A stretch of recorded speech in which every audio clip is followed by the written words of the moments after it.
So if I hit enter, this is a website. Now I need to hack this website. So basically what I mean to say is I need an API which the website people are using to convert the text into speech. So what do I do? Simply inspect, right?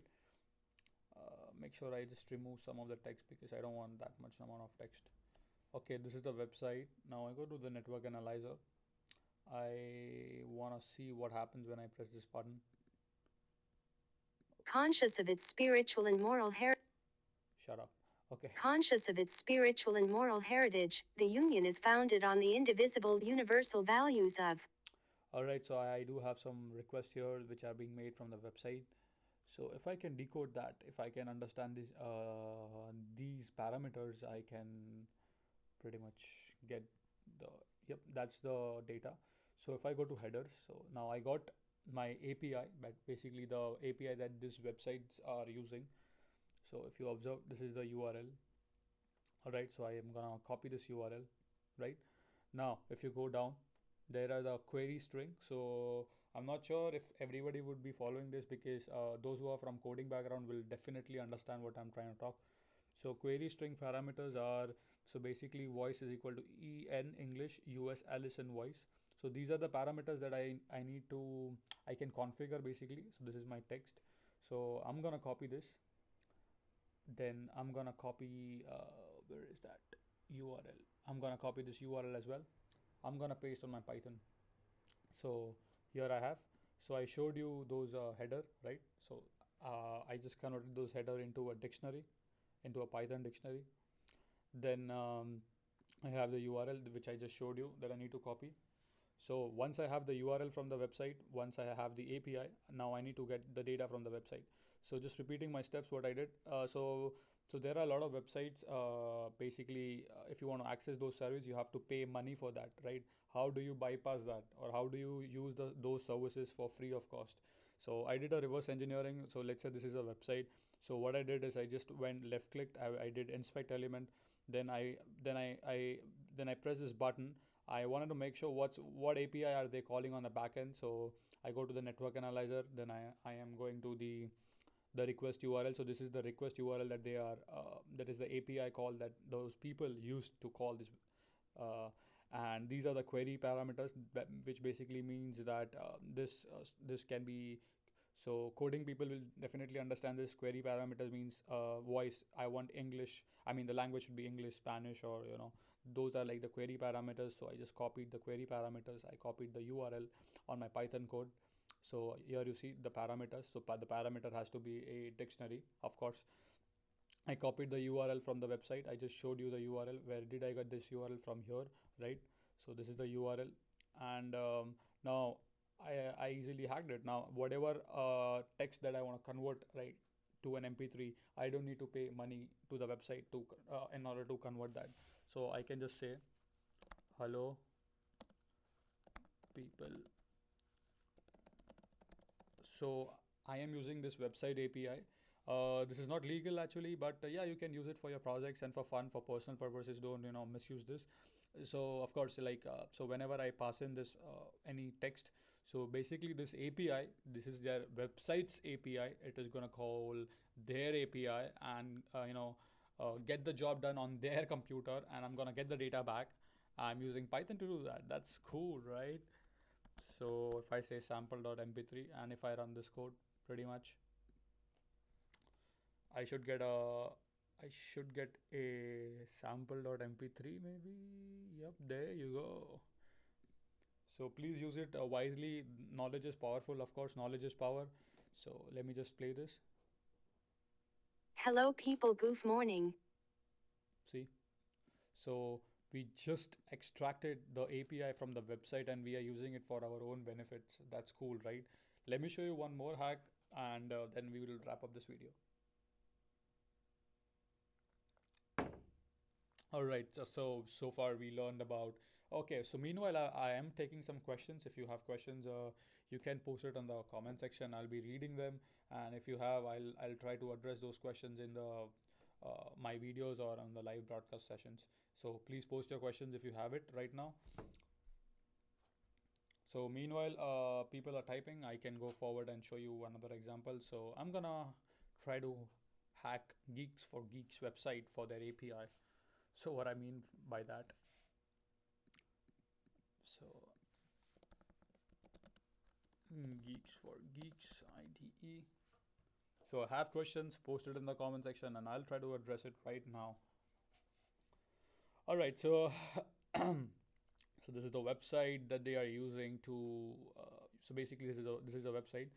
So whatever language you code, basically, let me just show you. I'm gonna go for Python because I only know Python. I don't know anything else. So yeah. So if I say print, if I say, oops, hello, Facebook, because people from Facebook are watching. Can you list what all you taught till now? Can you? Okay, yeah, sure. I can go over it quickly what I taught. So how do we hack hidden APIs from the websites? So I'm gonna just cover that right now. So if you missed it, so you can watch the second example I'm just showing for the Geeks for Geeks. So pay attention and you should be fine with this. So this website is basically what this website does is basically whenever you code and whenever I press the run button, it basically gives me an output of my code. So basically, it's an online compiler. Now I want to hack this. How do I get their API? Basically, what I mean to say, I want to create my own software, right? Whenever I type my code, I want to compile that program, but I don't want to compile on my computer. I want to compile on Geeks for Geeks server. So I'm gonna do a reverse engineering basically. So let's do a reverse engineering and hack their API. So if I do inspect with Python, of course. All right. Now I observe. Okay, just got it for now. So I observe that whenever I type a code on their IDE and I press button, they must be calling some API because this code has to be processed and then the output has to be displayed, right? So now let's do a reverse engineering. So as usual, excuse me, I'm gonna do the inspect element and I'm gonna go to the network session. And so here I have a simple code known as hello Facebook. So whenever I run this code, it must be calling an API. I know that because that's how website is designed. So whenever I say compiling and generate URL, it here you see it is calling an API. So yes, now I know the concept. Okay, whenever I compile this code, they are calling an API. So basically that means this is a post request. This is the API that these guys are calling to compile the code. All right, and they also have some query parameters.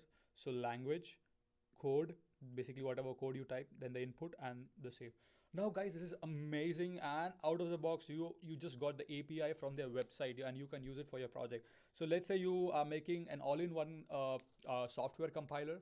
So whatever language you type, it can compile. Basically, if you're typing C++, you can change the query parameter to C++, and instead of your code, you can type your C++ code and it will compile on their computer, their servers, and give you the output.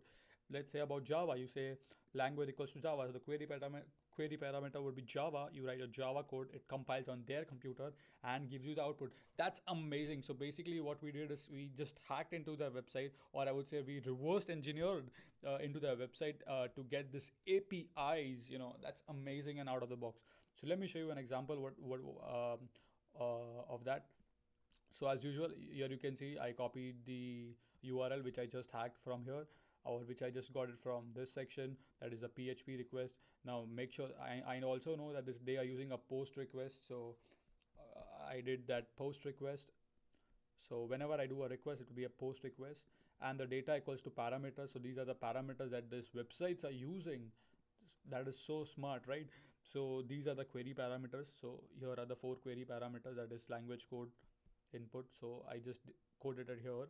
So if I want to test my Python code, so whatever code I type here, let's say you can just type any code, and that's a Python 3 code. So I supply the parameter, I mean language as Python 3. I supply code as code, I mean this code of course, and input as Somilcha. So it will say A is equal to input. So it will take the input from here. It will compile on the Geeks for Geeks website and give me the output. Let me just show you that in a. Oops, actually I was running the old code. So if I run this,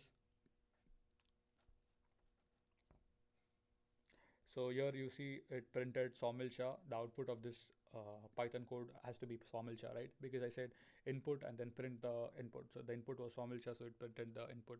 So here you see it gave me a JSON response from the website. So if I try to analyze this, and I want to show you that in a little more detail.